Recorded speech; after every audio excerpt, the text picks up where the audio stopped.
यीशु मसीह के नाम में मैं आप सभी का अभिवादन करती हूँ और इवेंशन मिनिस्ट्री की तरफ से इस बाइबल स्टडी में मैं आप सबका स्वागत करती हूँ।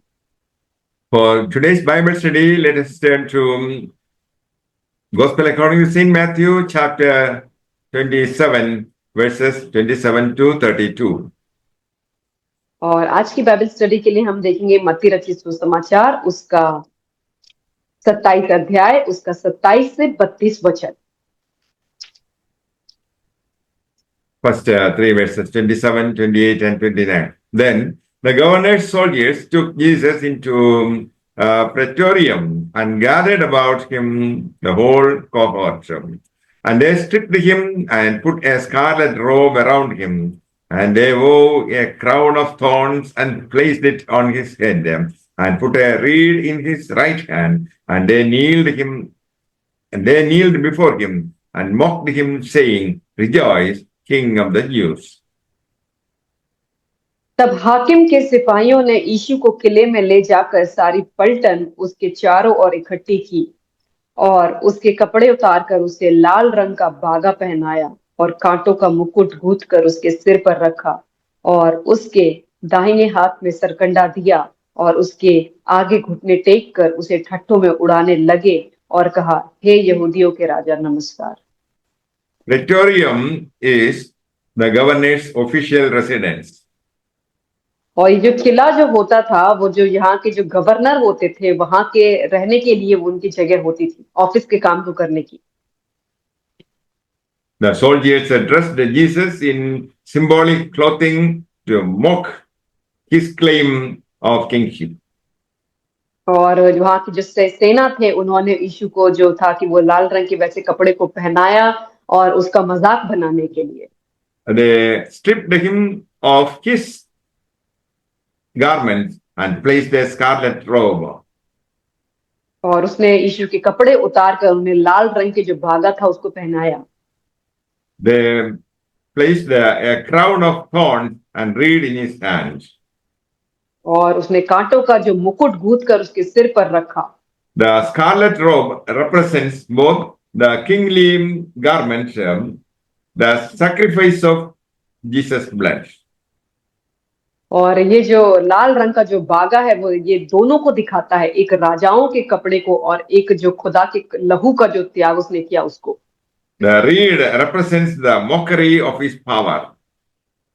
और यहाँ पे ये दिखाते हैं जो यहाँ पे जो सरकंडा जो उसके दाहिने हाथ पे दिया कि उसने जो उसकी ताकत को उसको दिखाता है। Scepter, a symbol of authority. और यहाँ पे इसे ये कांटों का जो ये मुकुट दिखाया गया है कि उसे दिखाते हैं कि अथॉरिटी जो उसमें अधिकार है उसके पावर को दिखाता है। While the soldiers intended to mock Jesus' authority, they unknowingly enacted a prophecy that foretold his role as the king of Jews. और जब ये सेना जो है जब सैनिक मिलके जब यीशु मसीह का मजाक बना रहे थे तो उन्हें ये अनजाने में ही उन्होंने उस जो भविष्यवाणी को जो बहुत पहले ही कर दी गई थी उसको उन्होंने पूरा किया। Thorns are a symbol of the curse. और जो कांटे जो होते हैं वो कर्स जो एक जो श्राप होता है उसको दिखाते हैं। On the cross, the Lord Jesus became a curse for human beings. और क्रूस के ऊपर यीशु मसीह जो था वो इंसानों के लिए वो वहां पे श्राप बन गया। Verse 31. And when they had mocked him, they stripped him of his robe and put his garments on him and led him away to crucify him. जब वे उसका ठट्ठा कर चुके तो वह बागा उस पर से उतार कर फिर उसी के कपड़े उसे पहनाए और क्रूस पर चढ़ाने के लिए ले चले। The Lord, as the Passover lamb to be sacrificed for our sins, was brought like a lamb to the slaughter. और यीशु मसीह जो हमारे पापों के लिए एक मेमना जो बन गया, जो जो मेमना जो मासूम मेमना कटने के लिए तैयार होता है वो हमारे पापों के लिए उसे वैसा लेके जाया गया। It was the fulfillment of Isaiah chapter 53 verses 7 and 8. और ये जो है यशायाह किताब में 53 अध्याय उसका 7 और 8 जो वचन है उसको पूरा करने की जो भविष्यवाणी है ये वही है। The Jews' way to put criminals to death was to stone them. और यहूदी जो रहते थे उसको मारने के लिए वो उसको पत्थरों से उसको मारा करते थे। But the Lord Jesus predicted, according to the type of the Old Testament, that he would be lifted up. और लेकिन यीशु मसीह ने जो है पुराने नियम के अनुसार इस चीज को किया कि उसे उठाया जाएगा। It was of God's sovereignty that not long before that time, the Roman Empire had made it a law that criminals sentenced to death should be crucified. और इसे जो है कि पहले ही इस नियम को बना दिया गया था कि परमेश्वर की सोवरिटी को देख के कि रोमी साम्राज्य के जो नियम थे उसे ये बताया गया था कि जो कोई भी मारा जाएगा वो क्रूस पे उसकी मृत्यु होगी। It was in this way that the Lord was executed.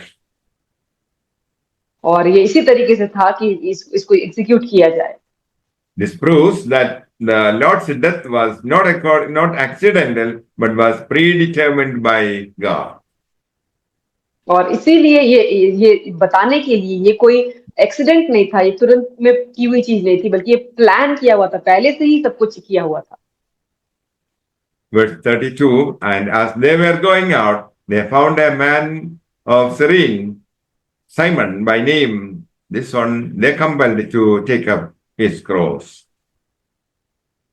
और वचन 32 में हम देखेंगे, बाहर जाते हुए उन्हें सिमोन नामक एक कुरेनी मनुष्य मिला, उन्होंने उसे बेगार में पकड़ा कि उसका क्रूस उठाकर ले चले। Cyrene was a Greek colonial city.